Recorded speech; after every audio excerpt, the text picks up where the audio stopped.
Let's fire a stream through one slit. It behaves just like the marble, a single band. So, if we shoot these tiny bits through two slits, we should get, like the marbles, two bands. What? An interference pattern. We fired electrons, tiny bits of matter through. We get a pattern like waves, not like little marbles. How? How could pieces of matter create an interference pattern like a wave? It doesn't make sense. But physicists are clever. They thought, maybe those little balls are bouncing off each other and creating that pattern. So, they decide to shoot electrons through one at a time. There is no way they can interfere with each other. But after an hour of this, the same interference pattern is seen to emerge. The conclusion is inescapable. The single electron leaves as a particle, becomes a wave of potentials, goes through both slits, and interferes with itself to hit the wall like a particle. But mathematically, it's even stranger. It goes through both slits, and it goes through neither. And it goes through just one, and it goes through just the other.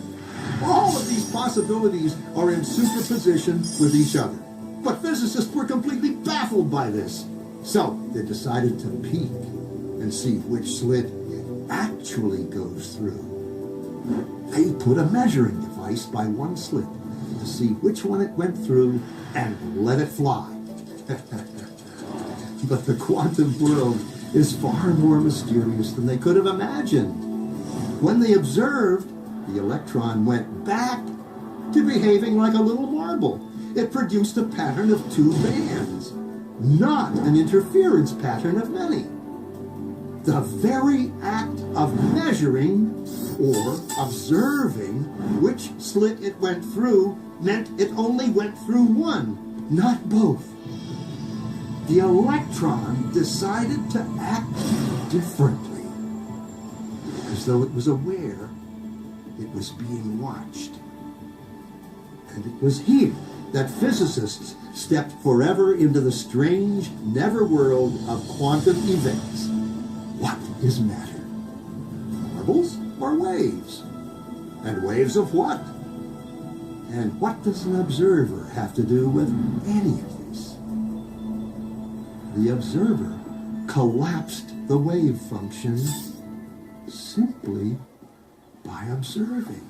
Fine. Think about this then. How do you know you exist? What is real? How do you define real? Back, and others go right through. So he determines that the atom is actually mostly empty space, but it's composed of this tiny little nucleus with protons and neutrons, and it's surrounded by this electron cloud. So now, once he did that, there's the tenuousness of physical matter it's gotten like 20 orders of magnitude more tenuous. I forget what the numbers are, but it might be like 10 to 1 part physical stuff to something like 10 to the 20th parts empty space.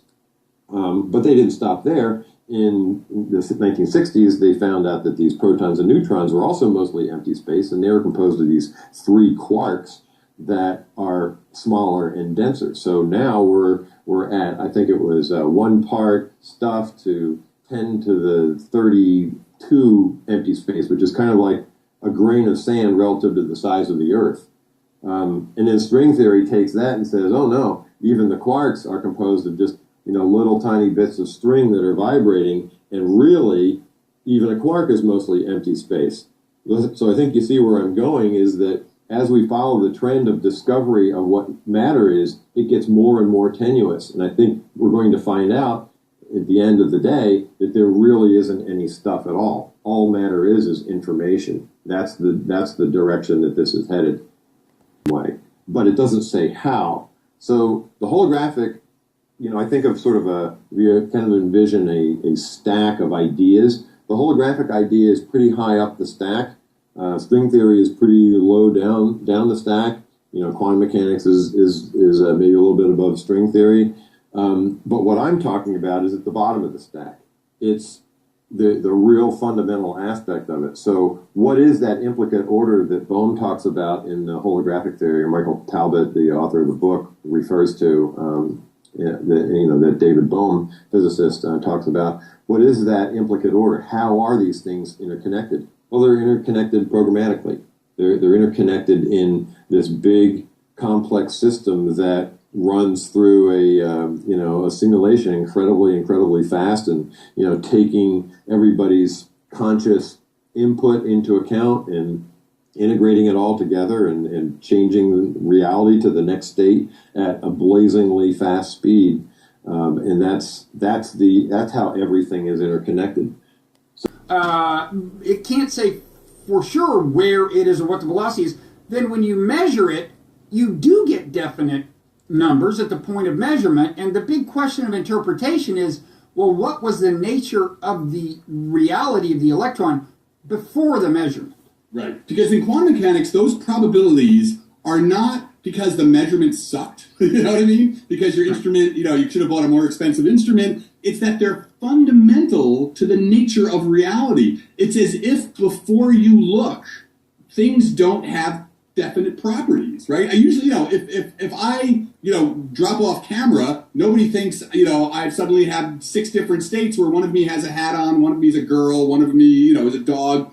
It's like, okay, you're off camera, but you're still the same person. With quantum mechanics, it says it implies, or we don't know what to do. Before you look at it, the world is in this smear of potential states. And if that's not bad enough, somehow by looking at it, the mathematics arbitrarily gets halted. This thing, the wave function, suddenly, it gets a pink slip, and it's like, okay, no, I only want one of those values. And so explain how that happens. So there's the problem of the wave function, there's the problem of what the wave function means, and then there's what they call the measurement problem, which is how does the intrusion of my choice to measure something change reality. Right. Out there that has nothing to do with me, right? So, but here's one of the points I was making in the essay, is that, to be led down that road, to accept that the universe splits off into infinite parallel versions of itself and is constantly splitting off in parallel versions of itself, why does that get associated as being sort of sane and sober and being a hard-nosed scientist? We're saying, consciousness may not be reducible to little bits of matter, and we may need some kind of other way of explaining it. Why is that like, oh man, you're crazy, you've been smoking weed, dude? Right. I mean, it's like, until you look at them, right? And we should only be talking about our interaction with the world. That is what is coming through with all of this, with these rules for quantum mechanics. And so, you shouldn't think of atoms as being purely independent entities that have properties in and of themselves. The measurement itself, the measurement itself is an interaction through which, we can speak of particles as having properties. Right. I mean, I've always thought of Copenhagen as, in a certain sense, kind of dodging the question. I mean, I guess maybe you'd say it's true of all the interpretations on the psi-epistemology side, that they basically say, what does the wave function say about reality? Let's not talk about that, right? I mean, it seems to me Copenhagen is kind of saying that, right? I think that's absolutely true, and that's why it's an epistemological, not an ontological theory. And I think you're right that it has been maddening to people because there is, there's a vagueness there that I think Cubism is attempting to, to put a rigor into what physics are expressed. We ask, what does this theory say about reality? And it turns out that in the equations of quantum mechanics to express what happens in a process in the laboratory, you have to write out many paths for the apparatus, many different histories of it. And if this is applied to different histories of the laboratory as a whole, of the experimenters, of the world, and so on, then that is the parallel universe's interpretation. Historically, that is why people first believed in parallel universes, laboratory techniques. In fact, we know from the theory that practically all of our everyday experience is conditioned by multi-universe interactions. For example, matter couldn't be solid if each atom only took one path. What keeps it solid is the interactions between different instances of the same atom in different universes. That is what makes for rigidity. It's also for what makes permanent magnets. It's also the reason that we can have amplification of signals. It's the reason that we can see stars. Now, clearly, The multiverse. So, for some types of phenomena, like human thought and the outcomes of scientific experiments, are expressible in terms of universes.